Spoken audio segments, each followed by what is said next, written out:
harganya selangit mencapai 11 miliar rupiah. Karena merasa bukan haknya, pihak orang tua langsung melapor kepada ketua RW. Kemudian, Kak, ini jam bukan hak kita. Bapaknya juga udah ngomong, kita pulangin ya. Abi udah ketemu Pak RT, Pak RW, udah ketemu perangkat juga. Tadi malam diterusin. Jadi biar ini memang bukan hak kita juga, Kak. Jadi nanti. Dan ini memang betul yang Bapak bilang, ini limited edition kayaknya. Jam yang harganya fantastis tersebut akhirnya dikembalikan melalui anggota DPRD fraksi Partai Nasdem. Pengurus RW setempat juga sempat mengimbau warga yang turut serta dalam penjarahan untuk mengembalikan barang kepada pemiliknya. Sebelumnya, sejumlah massa menggeruduk kediaman rumah Ahmad Sahroni di Jalan Swasembada Timur 22, Kebon Bawang, Tanjung Priok, Jakarta Utara.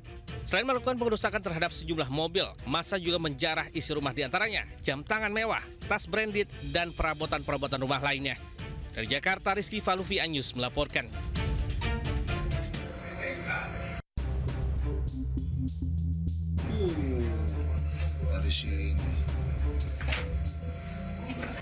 Sebuah mobil jenis MPV hilang kendali hingga menabrak dinding pembatas SPBU di Jalan Raya Parung Ciputat, Depok, Jawa Barat. Mobil sempat menabrak sejumlah sepeda motor sebelum terhenti. Mengetahui kejadian itu, warga di sekitar lokasi langsung beramai-ramai menolong korban. 5 orang terluka dan harus dibawa ke rumah sakit. Dari keterangan warga, mobil dari arah Ciputat menuju Parung itu tiba-tiba kehilangan kendali saat melaju di jalanan menurun. Kecelakaan ini terjadi diduga akibat rem blong tidak berfungsi. Insiden ini kini dalam penyelidikan anggota Laka Lantas Polres Metro Depok. Dari Depok, Jawa Barat, Rizky Anyus melaporkan.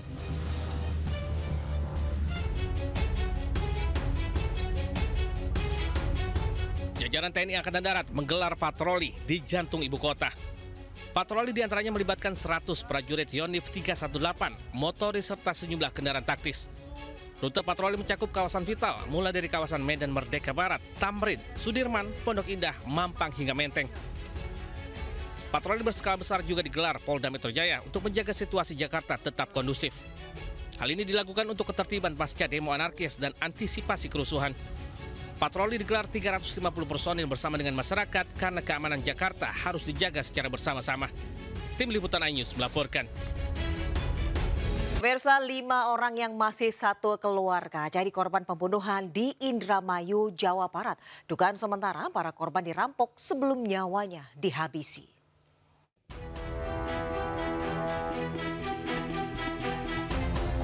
Warga Kelurahan Pauman, Kabupaten Indramayu, Jawa Barat digemparkan penemuan 5 jasad yang masih satu keluarga.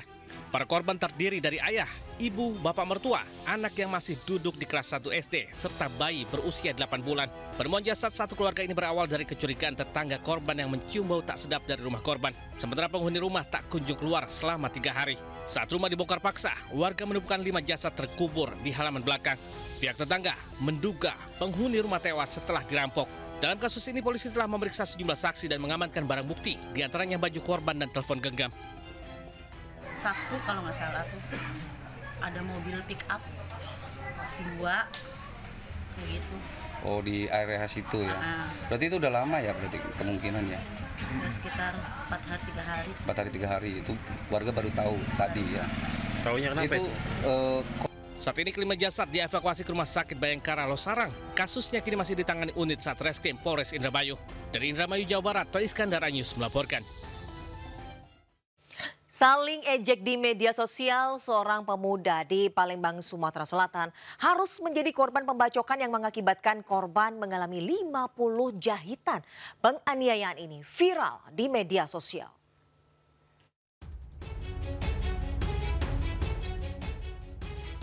Sekelompok pemuda melakukan pengeroyokan dengan menggunakan senjata tajam jenis celurit terhadap korban ARF 16 tahun di Jalan Sukarela, Kecamatan Sukarame, Palembang.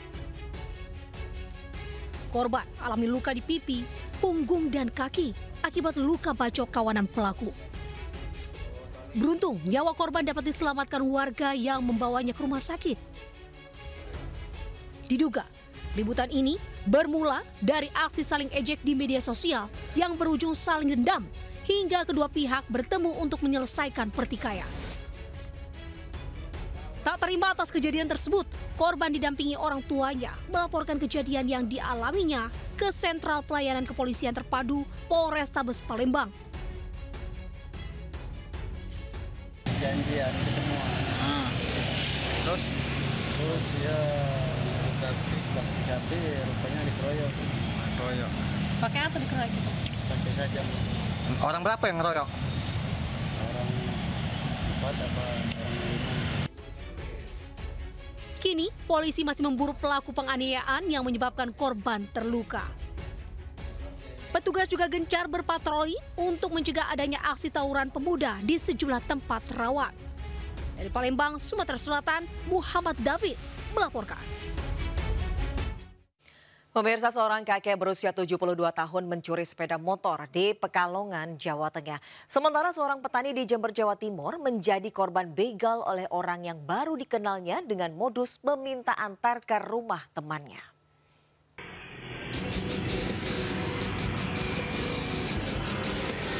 Dalam rekaman CCTV, seorang kakek membawa kabur sepeda motor di Dukuh Wonorejo, Kalirejo, Talun, Pekalongan, Jawa Tengah.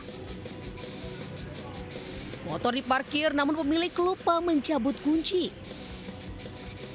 Dari hasil penyelidikan, polisi menangkap pelaku pencurian seorang kakek berusia 72 tahun dan pria berusia 34 tahun.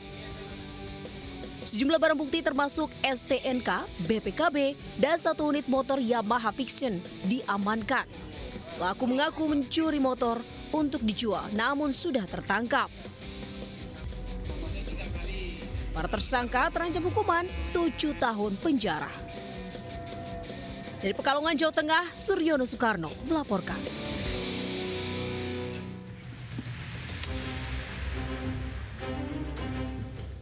Dua pelaku begal, masing-masing inisial ABP dan MH, langsung digelandang ke kantor Polres Jember usai membegal PO di jalan yang sepi di Kecamatan Gumuk Mas, Jember, Jawa Timur. Korban semula kenal dengan pelaku di sebuah warung pinggir sawah, lalu pelaku beralasan bingung mencari alamat rumah temannya. Pelaku berpura-pura meminta tolong korban untuk mengantarkan ke rumah temannya. Hingga akhirnya korban mengantarkan pelaku dengan gunakan sepeda motornya. Namun tak disangka, di jalanan sepi korban diminta menghentikan kendaraannya dan pelaku langsung membegal korban dengan ancaman sebilah sajam dan kemudian membawa lari motor korban. Di waktu yang sama, teman pelaku datang untuk membantu aksinya, yakni menjualkan sepeda motor hasil kejahatan itu. Atas laporan korban, polisi kemudian menangkap pelaku di kawasan Kecamatan Gumuk Mas. Di lokasi yang sama, polisi juga menyita beberapa sepeda motor hasil kejahatan, serta senjata tajam dan surat-surat kendaraan. Atas ulahnya, dua pelaku dijerat dengan pasal 365 pencurian dengan kekerasan dengan ancaman hukuman 9 tahun penjara. Di Jember, Jawa Timur, Bambang Sugiarto melaporkan.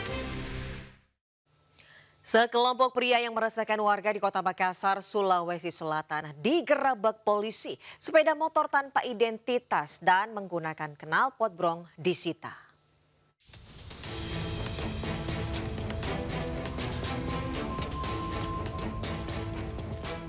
Kelompok pria bermotor ini digerebek polisi karena dianggap meresahkan warga Meranti, Kota Makassar. Penggerebekan dilakukan setelah adanya laporan warga tentang kegiatan kelompok pria bermotor yang mengganggu ketertiban umum. Polisi menyita dan mengamankan motor yang menggunakan knalpot brong tanpa identitas. Sementara sejumlah pria yang terlibat dalam kelompok ini menjalani pemeriksaan. Polisi akan melakukan penyelidikan lebih lanjut adanya dugaan pencurian dalam kasus ini. Dari Kota Makassar, Sulawesi Selatan, Muhammad Nurbone, iNews melaporkan. Beraksi di 4 wilayah Kota Padang, Sumatera Barat, pelaku pencurian spesialis gedung sekolah mengambil berbagai barang termasuk uang. Pelaku mencuri untuk berfoya-foya di tempat hiburan malam.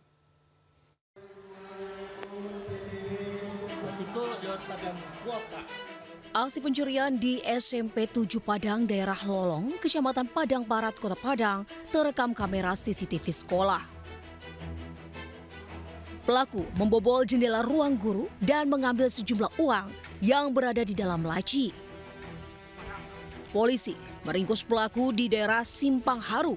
Tak berkutik saat diamankan usai keluar dari salah satu tempat hiburan malam. Polisi menyita barang bukti 1 unit obeng yang digunakan untuk mencongkel jendela serta uang tunai sebesar Rp70.000 sisa hasil pencurian. Tersangka telah mencuri di 4 sekolahan dengan barang bukti alat yang digunakan untuk membongkar sekolah. Tersangka terancam hukuman 5 tahun penjara. Di Padang, Sumatera Barat, Budi Sunanda melaporkan. Kita ke informasi selanjutnya, pemirsa, diduga korsleting listrik sebuah mobil pickup ludes terbakar di Jalan Raya Sokaraja, Banyumas, Jawa Tengah. Api padam setelah petugas pemadam kebakaran tiba di lokasi kejadian.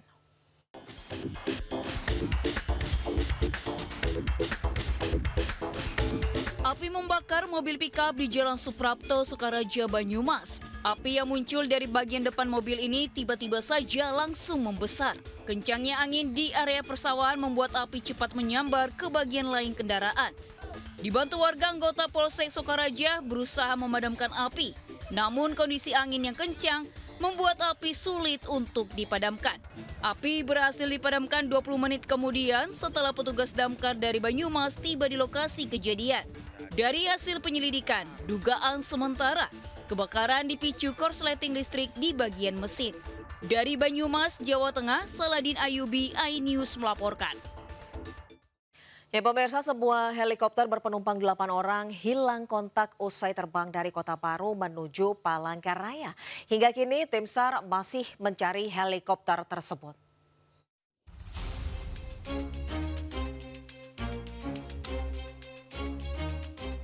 Helikopter dengan nomor registrasi PKRGH yang kontak saat terbang di ketinggian 3.000 kaki. Sebelumnya diketahui helikopter lepas landas dari Bandara Kota Baru pada pukul 7.46 waktu Indonesia Barat dengan waktu perkiraan tiba di Bandara Palangkaraya sekitar pukul 9.15 waktu Indonesia Barat. Kontak terakhir tercatat pada pukul 7.54 waktu Indonesia Barat sekitar 10 menit usai lepas landas. Berdasarkan informasi, helikopter memuat 8 orang penumpang dan awak. Areanya di sekitar Menteweh, Kabupaten Tanah Bumbu. Nah itu titik terakhir dapat berkomunikasi atau lost kontaknya, ya bisa panggilan terakhirnya di sana, di titik koordinat di daerah Kabupaten Tanah Bumbu. Pencarian helikopter telah dilakukan di 2 titik oleh tim gabungan Basarnas dan Brimob. Penyisiran dilakukan melalui jalur darat dan udara dengan mengerahkan helikopter Polairut. Tim Liputan iNews melaporkan. Kebakaran hebat menimpa sebuah tempat hiburan malam dan karaoke di Kota Balikpapan, Kalimantan Timur. Api yang berkobar menelan korban jiwa seorang karyawan yang terjebak di dalam ruko.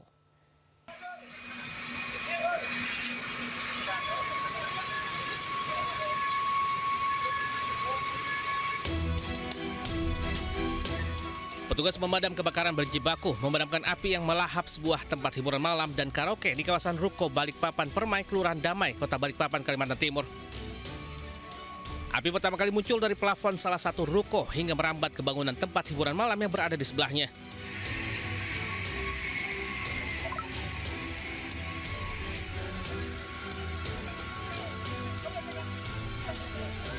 Api padam 2 jam kemudian usai terjunkan 12 unit mobil pemadam kebakaran ke lokasi. Naas, seorang karyawan bernama Fauzan Adi Saputra tewas akibat kebakaran ini. Korban diduga berusaha memadamkan api namun terjebak dan tak sempat menyelamatkan diri.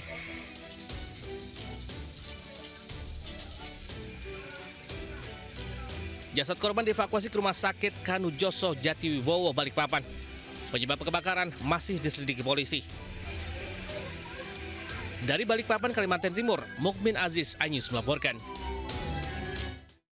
Dari informasi lainnya, pemirsa, seorang pelajar SMK Negeri 14 Kabupaten Tangerang, Banten yang ikut unjuk rasa di gedung DPR 28 Agustus lalu meninggal dunia. Korban sempat menjalani perawatan di Rumah Sakit AL Dr. Minto Harjo akibat mengalami luka di kepala.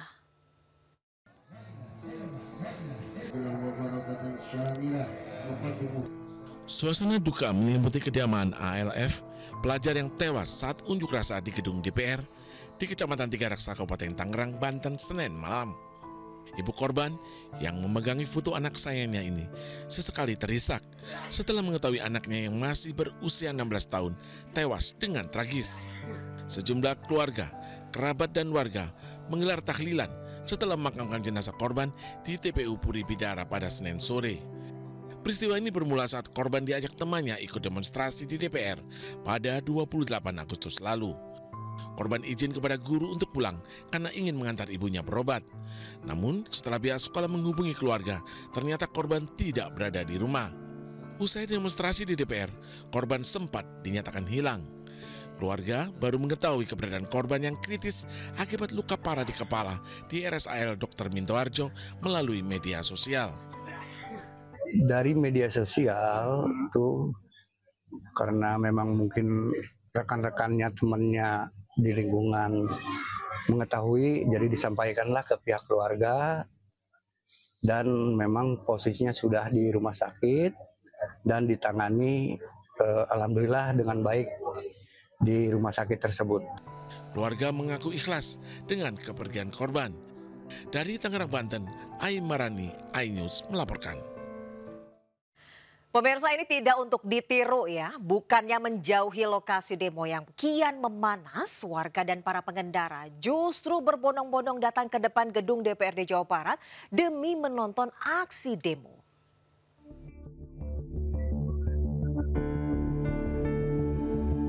Bukannya menghindari lokasi demo, warga dan para pengendara yang melintas justru memarkirkan kendaraannya untuk menonton aksi massa bakar ban di depan gedung DPRD Provinsi Jawa Barat. Padahal saat itu, selain membakar ban, massa aksi melemparkan batu petasan hingga bom molotov ke arah gedung DPRD. Aksi ini pun terbilang berbahaya, namun warga sengaja datang ke lokasi hanya sekedar penasaran. Gimana? Penasaran. Kenapa penasaran? Ya soalnya di sini ramai ya, udah ikut orang-orang bisa jalan ke sini ya udah pengen lihat. Iya sih anarkis, tapi sebaiknya mah jangan sampai fasilitas umum juga. Warga diimbau agar tidak mendekati area massa aksi, mengingat aksi massa kian anarkis. Dari Bandung, Jawa Barat, Ervan David, iNews melaporkan.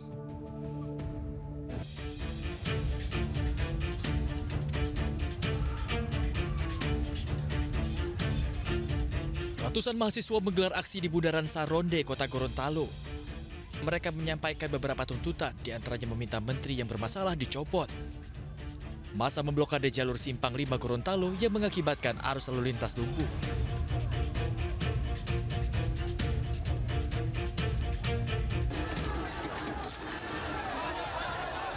Kericuhan tak terhindarkan saat aksi dilakukan mahasiswa dari berbagai aliansi di Kota Ternate, Maluku Utara.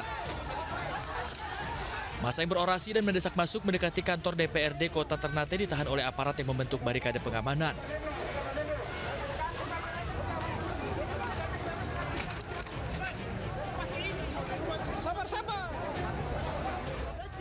Aparat pun mencoba membubarkan massa dengan gas air mata dan mobil water cannon.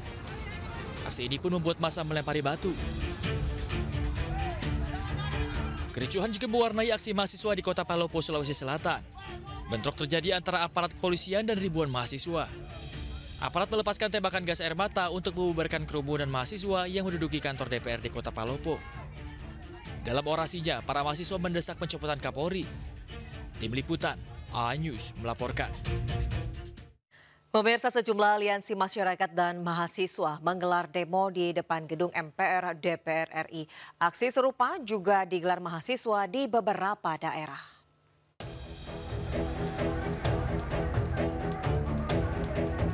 Mahasiswa menggelar unjuk rasa di depan gedung MPR DPR RI Jakarta.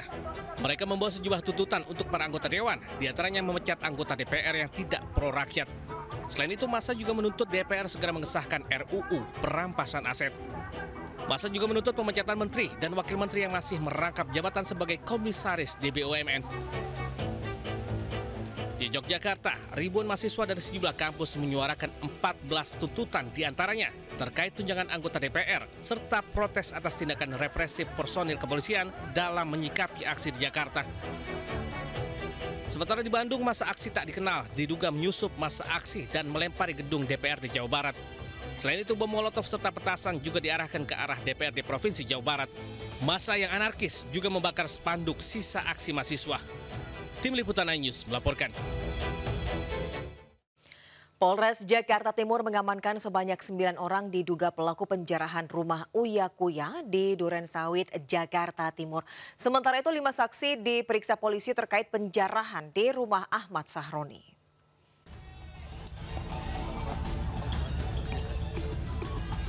Polisi telah menangkap 9 orang yang diduga sebagai pelaku penjarahan rumah artis sekaligus politisi PAN Uya Kuya.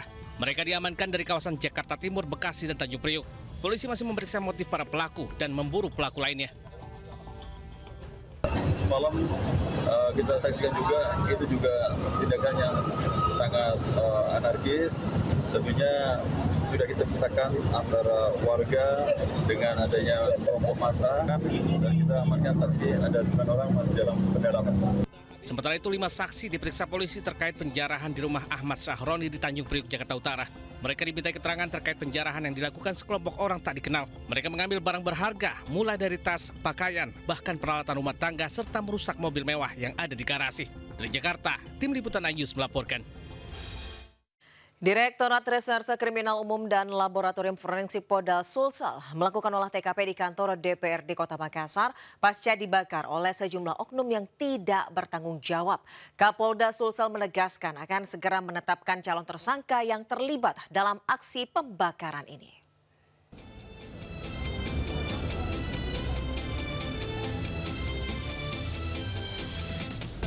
Pasca insiden pembakaran kantor DPRD Kota Makassar, tim gabungan kepolisian menggelar olah tempat kejadian perkara. Petugas telah mendata kerusakan yang terjadi termasuk sejumlah kendaraan dinas dan pribadi yang ikut terbakar di halaman kantor. Petugas juga mengumpulkan sisa-sisa material guna penelitian lebih lanjut. Polisi telah memeriksa material yang digunakan oleh sejumlah pelaku di lokasi, serta meminta keterangan saksi guna menetapkan calon tersangka yang terlibat. Total lebih kurang sekitar 250 miliar ya, kerugian negara yang diakibatkan oleh perilaku masyarakat yang tidak bertanggung jawab. Termasuk 3 nyawa saudara kita harus menjadi korban dari perilaku-perilaku tersebut. Kawasan kantor DPRD masih dijaga ketat aparat keamanan. Proses olah TKP diharapkan bisa menjadi petunjuk penting bagi polisi untuk mengungkap motif di balik aksi pembakaran ini. Dari Makassar, Sulawesi Selatan, Yol Yosvin melaporkan. Div Propam Polri menetapkan pelanggaran berat dan sedang bagi 7 personel Brimob dalam kasus meninggalnya pengemudi ojek online Afan Kurniawan. Sementara ratusan driver ojek online menggelar doa bersama untuk rekan mereka.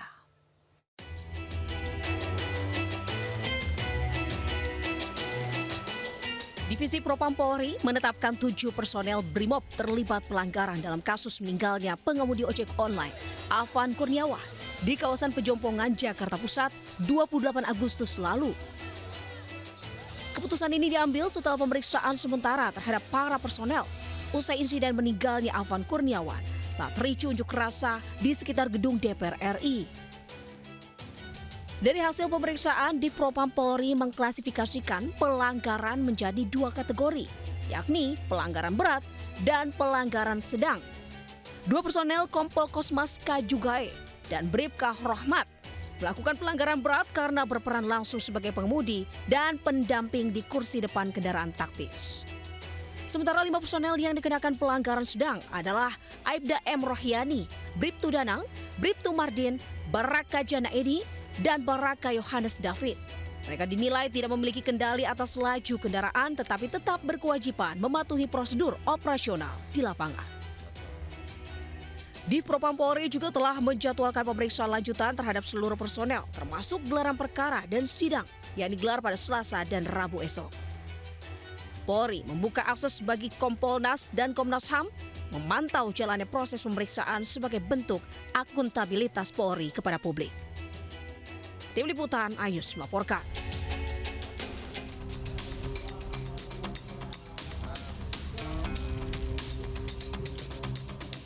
Ratusan driver ojek online bersama petugas jajaran Polrestabes Surabaya Senin pagi menggelar doa bersama di halaman kantor Mapolrestabes Surabaya. Doa bersama ini dikhususkan untuk Afan Kurniawan, pengemudi ojek online yang tewas dalam aksi unjuk rasa depan DPR RI di Jakarta. Para driver ojol mengaku prihatin dengan kejadian yang menimpa rekannya dan meminta pihak yang bertanggung jawab mengusut tuntas dan mengadili pelaku dengan seadil-adilnya. Semoga almarhum bisa tenang dan pengorbanan almarhum bakal kita selesaikan sampai pelaku yang berapa orang itu dengan sakit-sakitnya. Mudah-mudahan untuk timah dan juga ini sebagai wujud persamaan antara Polri, Polrestabes Surabaya dan teman-teman dari ojek online dan berkomitmen bersama-sama menjaga situasi di Surabaya tetap aman dan kondusif. Selain doa bersama, Kapolrestabes Surabaya juga gelar aksi sosial berbagi sembako kepada ratusan pengemudi ojek online. Dari Surabaya, Jawa Timur, Nur Syafei melaporkan.